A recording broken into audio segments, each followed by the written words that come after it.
سدرۃ المنتہا سے آگے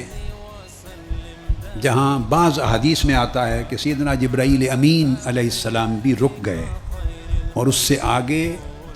آقا علیہ الصلوۃ والسلام کے ساتھ شریک سفر رہنے کی استعداد اور صلاحیت اور طاقت ان میں نہیں تھی۔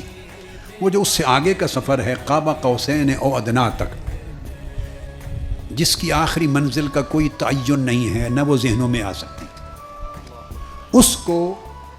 بعض کتب میں بعض عرفاء نے، خواجہ نظام الدین اولیاء نے بطور خاص اور کئی اور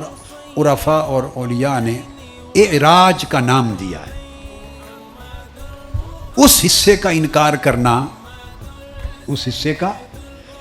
کرنا حق اور ثواب سے ہٹ جانا ہے، یعنی حق اور ثواب سے محروم ہونا ہے، مگر اس حصے کے انکار کرنے سے نہ بندہ کافر ہوتا ہے اور نہ صریح گمراہ ہوتا ہے۔ آپ سمجھیں بات کو؟ یہ بات میں نے اس لیے سمجھائی کہ ہمارے ہاں ایک ہی بات سکے بند ہوتی ہے اور ایک ہی ٹھپا ہاتھ میں ہوتا ہے، وہ ہر جگہ لگاتے جاتے ہیں، تفریق نہیں کرتے۔